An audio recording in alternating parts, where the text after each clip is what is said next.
Well, good afternoon. I'm delighted to be here for several reasons.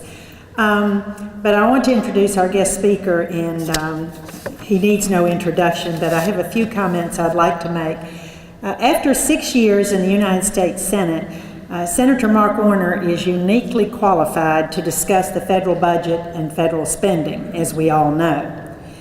He has been a bipartisan leader in efforts to find solutions to reduce the federal budget deficit and our national debt. He has worked with both Republicans and Democrats, this is something he's always done, to promote efficiency and to relieve these negative effects of sequestration, which, as we all know, have had and continue to have a very detrimental effect to our Virginia economy. Senator Warner also understands the importance of private sector innovation to the health of our economy. A successful businessman himself, he was instrumental in the passing of the Jobs Act, which focuses on helping startup businesses recruit and retain global talent, encourages more research and development investment, and creates new jobs and economic opportunities. Senator Warner, as we all know, served as our governor from 2002 to 2006. When he left office, Virginia was ranked as the best state in our country for business, the best managed state, and the best state in which to receive a public education. He has been a friend of Virginia's service members, their families, and our veterans. As many of you may know, I was a member of his administration until his last year. And then I stepped down from that position to become president of Radford University, but only with his blessing, of course, as you can imagine. So please welcome the senior senator from Virginia, the Honorable Mark Warner.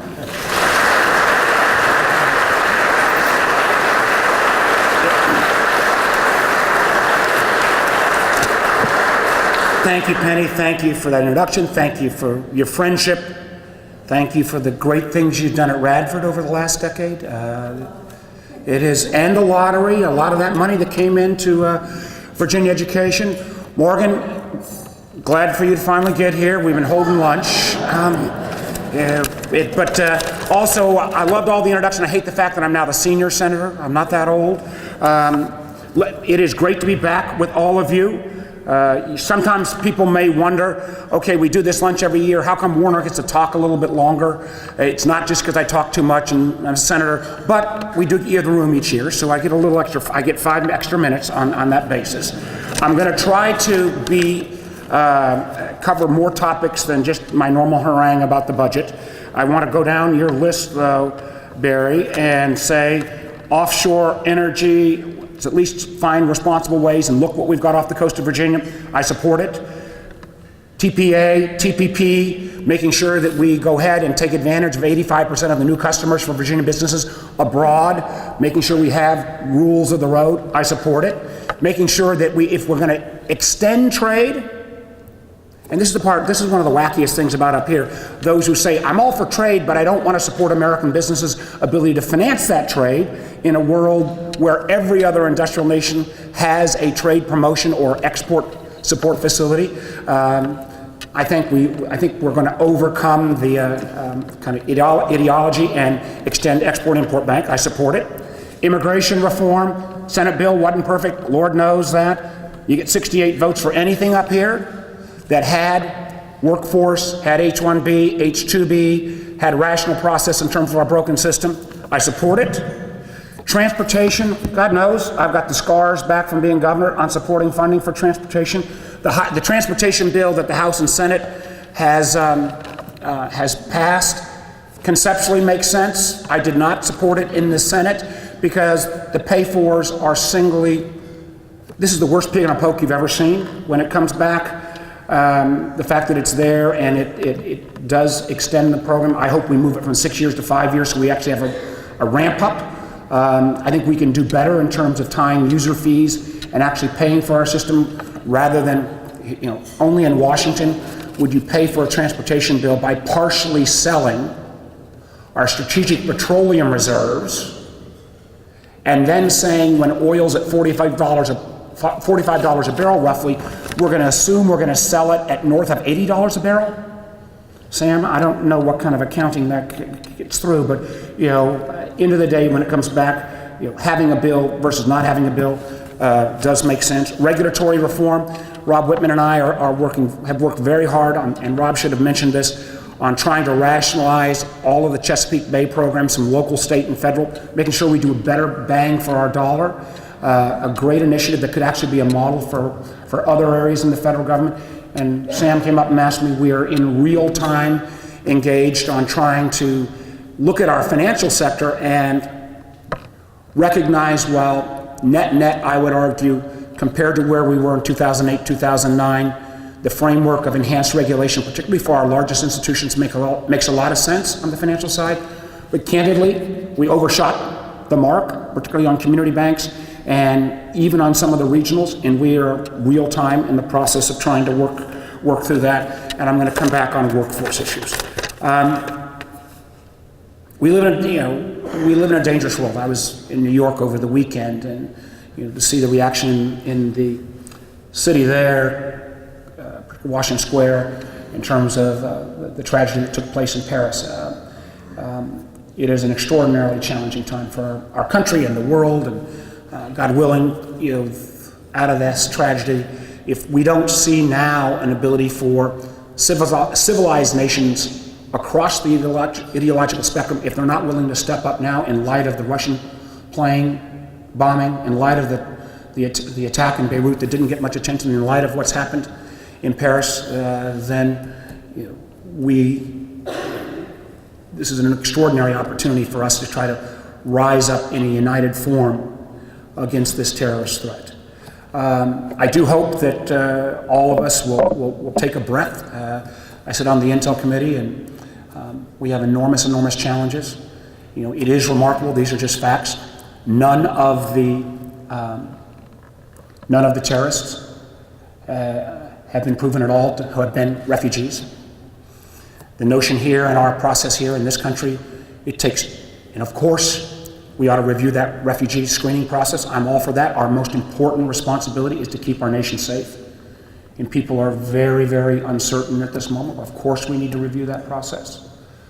But there is that process, even as it stands now, takes 2 years.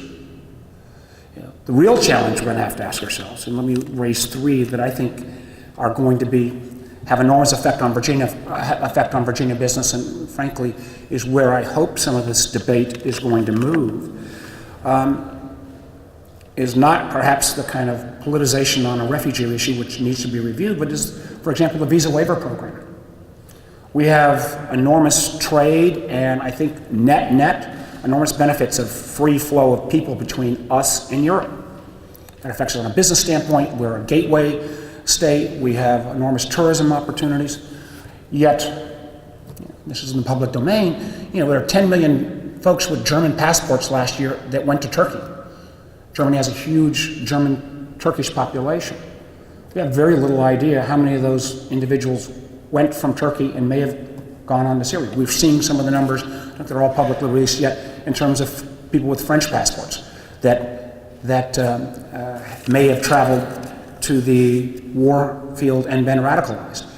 So having a thoughtful approach on the visa waiver program so that we don't kill the economic opportunities, the tourism opportunities, but really reflect how we can strengthen it is terribly, terribly important, and where some of the serious debate ought to go. End-to-end encryption. The fact is, again, public domain. A PlayStation 4 has end-to-end encryption. There is not a way to penetrate that end-to-end encryption. There are 1,500 new apps a day added to the iTunes store. Most of those having end-to-end encryption. And this is a challenge. It is a question that we're going to have to think through, and the notion that America alone is going to pass a law when many of these apps, many of these platforms are foreign-based, I don't say we have an answer right now, but this is something that we're going to have to think through, and much of this end-to-end encryption movement was accelerated dramatically post-Snowden. I believe that in so many ways, and I know there was right to have difference of opinions about Snowden. I think he is a traitor. I think he has done enormous damage to our country, to our men and women, and what he did in terms of diminishing the information sharing that was taking place between Europe and us. I think that is being re-examined, but because of the Snowden disclosures, because of end-to-end encryption, that's had effect on security, but it's also had effect on America's ability to sell products, something that we need to sort through. And ultimately, when we are dealing with a threat that is so non-traditional and not vis-a-vis a nation state, the quality of your intelligence is the most important tool we have. We have the military power, amen, but without good intelligence and without the ability to share that intelligence, then we are not going to be as strong and safe as the American people deserve. And it's something that, again, I hope we're going to have, I'll have much more to say about in the coming weeks. Let me get to the equally important but slightly less immediately troubling. I want to again commend the Chamber on the blueprint. Barry came to me 2.5 years ago, and we hold a series of forums and gatherings around Virginia and have invited the Chamber in on all of these. We've done recently activities on workforce over in the Charlottesville, Albemarle area. I think the blueprint is a great piece of work, and all of you from the Chamber ought to celebrate that. And as Rob said, and the delegation does work extraordinarily well together, as Rob said, the military and our commitment to defense is still going to be a critical part of Virginia's economy, and the ability for us to support that is absolutely critical. I do say at times that I work in a slightly strange place right now when 2.5 weeks ago, in this rare burst of sanity, we had a bipartisan approach that said, let's get rid of the stupidity of sequestration for 2 years and let's actually cut a budget deal. Now, I've got enormous compliments from many in this room. I would say that the fact that we didn't default and the fact that we didn't shut down the government, you ought to expect more from us than that. And before everybody says, gosh, we're out of the woods, remember, we've still got to get through December 11th with all the various appropriations bills. And if there are efforts to put a whole slew of extraneous social issues onto appropriations bills, we could be back down and shut down mode. Now, I think every one of these issues ought to have a fair debate. That's a fair process, but let's not threaten to shut down the government at a time of this much international challenge and domestic challenge over issues that ought to be debated and fought over on a separate forum. And I would say, well, at least 3 people thought that was the right idea. I would say as well that, and I'm not doing the whole budget spiel, I promise, but I will give you, 2 new data points, just so that you can say you didn't have to get a Warner speech without at least 2 data points. One is we are on the path right now not to cut our domestic investment in education, infrastructure, and research and development. Not from the Obama levels with the stimulus, but from the Bush 07 levels, in half, over basically the next 10 years. That's even without sequestration. That, to my mind, we can agree or disagree, that is a bad business plan for our country. That is a bad business plan for Virginia. And we are cobbled with an entitlement system that we can't afford to pay for. We're cobbled with a tax code that is the most complex in the world and most difficult in the world, yet out of the 34 OECD countries, we are 32nd in terms of total revenue. So we've got these 2 giant yokes on entitlement and a tax collection system that's totally inefficient, that is slowing our economic growth. And the challenge now, while the deficit is down, is the aggregate debt at $18.4 trillion. A little piece of indigestion here. When interest rates go up, and we'll see whether the Fed moves in December, when interest rates go up, 1 point increase in interest rates, 100 basis points, equals $130 billion at the low end of increased debt service costs each year. That's linear. That is more than the United States of America spends at the federal level on education and homeland security combined. So those of you who think, God, we don't have to listen to Warner's spiel on budget and debt and deficit anymore, we are simply kicking the can on those issues. And it will not be solved, in my belief, without a willingness to take on entitlements and a willingness to take on revenues. 3 last points. What do we do for Virginia going forward? I would offer this proposition on 3 areas that we ought to carve out a leadership role, and I'm trying in some way, working with the governor, working with the delegation on these issues. First is cyber. We have 300 cyber companies in Virginia. We have 22 federally funded R&D centers. We have enormous capabilities. I would never at a Virginia chamber function ever want to say anything good about Maryland. Maryland is one area where they are eating our lunch on cyber. And that doesn't have to be the case. We have the Navy Cyber Command, and good work from Scott and others in Hampton Roads on that. We have DHS's Cyber Command. We have the FBI Cyber Command. We have more Intel customers than Maryland by far. They've got NSA, but we've got many more.